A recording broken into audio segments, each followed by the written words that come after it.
Babina Sali Pombo Lingala News Tanga Masolo boucle check.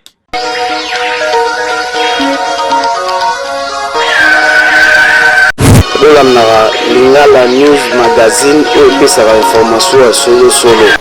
Ne vous trompez pas d'adresse pour être bien informé. Suivez Lingala News. Bon, biso toza association ya ancien ya 30 juin. Eza ekolo biso totangaka to lekana na blé blanc na ekolo ozomona oyo période na biso ezalaka boyete. To passé awa période ya président Mobutu. Ezalaka boyete mais oyo komo lekana lelo tozo comprendre te.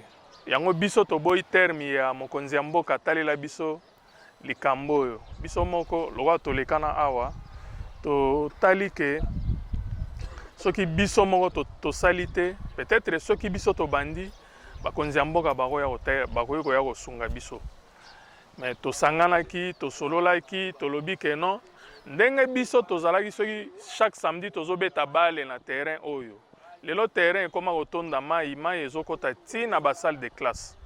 To kuti na ba salle de classe effectif ya bana na ba salle mususu moins de 20 élèves. Nyonso ane ezo sala mapona nini parce que école eza bien te, eza très mal entretenu. Na mai boy moyen bana taba bima basaka na récréation ezate. Terrain au regard il y a des vidéos et circulées qui dans les réseaux sociaux et tout chaque biso, nous étant que les anciens de cette école, on avait voulu faire quelque chose. Alors on est venu, on a préféré la première visite à biso, à Yambagi biso, à l'accès biso Makansinaye, comment on peut procéder. Il fallait des moyens, mais de son côté, il avait dit clairement qu'il avait écrit plusieurs fois. C'est là Isaki n'a suite favorable été. Alors on a décidé de nous-mêmes de prendre l'initiative pour tout le cas, tout aider l'école Nabiso, place Totanga, place Tozalaka éduquer, place Tozalaka ba formation. C'est ainsi que visite à Liboso, Isaka a étudié faisabilité. Deuxième visite Toye, Sikoyo, Toye to informé bangoke avec les maigres moyens au Tozanango, tout le canet to évacuer Mai Oyo. Et permettre balé qui nabiso, bana nabiso, bande konabiso, batanga dans des conditions humaines, hein, bah conditions humaines plutôt.